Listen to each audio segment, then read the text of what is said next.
Yes, Yvonne, definitely. President Duterte has expressed his intention and has actually filed the necessary paperwork to run for a spot in the 12 slots for the nationally elected Senate of the Philippines. So this leaves his administration party without a vice presidential candidate, as his former assistant and now sitting senator Bongo is now running for president without a running mate. Who do you think might fill that role? Well, you know, in the Philippines, voters can split tickets, and our electoral history has shown that Filipino voters do not tend to vote straight tickets. They tend to split it. So I think informally what will happen is that if the Duterte dynasty wants to keep it within the family, or at least within the coalition that they are in now, the administration party and President Duterte will likely campaign for his daughter Sara, but not actually campaign for Sara's running mate, who is actually former Senator Marcos Jr.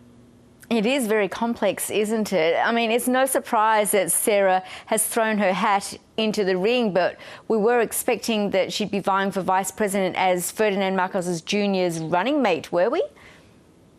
Yes, but the sitting president, President Duterte, the father, wanted really Sara to run for president. So I think when Sara chose to run for vice president, it's without consulting, apparently, her father.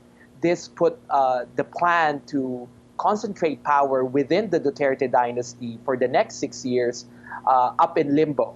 And this is why President Duterte had to intervene and basically say this Marcos Duterte alliance has to be controlled, not by the Marcoses, but by the Dutertes. How do you think the alliance will do in the May election? Well, at the end, the problematic scenario is that with Bongo and Marcos Jr., both under supposedly the big tent of the Duterte coalition or alliance, will split the vote vis-a-vis with each other because they'll be competing with one another. Sara's road to the vice presidency will be easier, but it will be very difficult for Bongo to win if Marcos Jr. will also share some of the votes of the likely Duterte supporters who will vote for either Bongo or Marcos Jr. If this happens, this gives a little opening, and we'll see throughout the campaign period early next year, definitely for the opposition candidates. Well, today we have a clear picture on who else will be running against them. Who are the top contenders for president? Well, the latest poll that was released puts the sitting vice president, Leni Robredo, actually at second place with around 18%.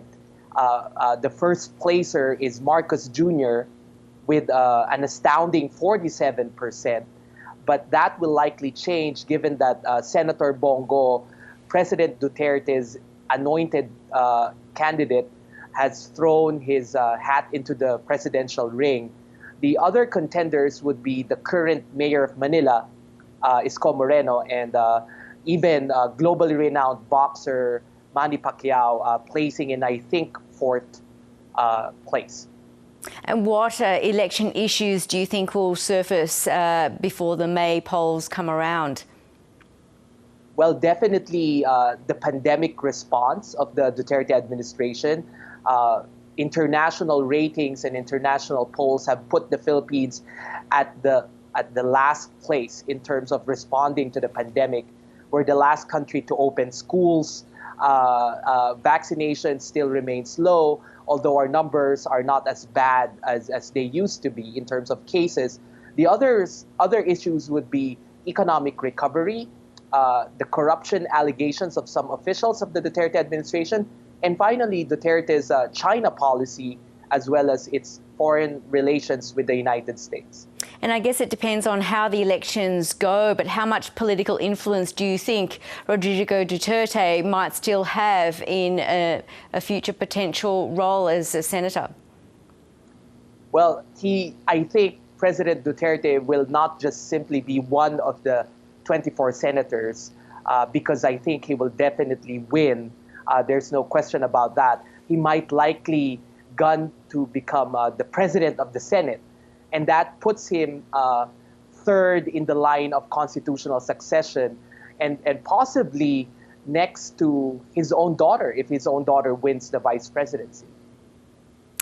Thank you so much, Aries Arugay, for explaining that all to us and clearing that up. We look forward to the elections next May. Thank you. Thank you, Yvonne. Have a good night.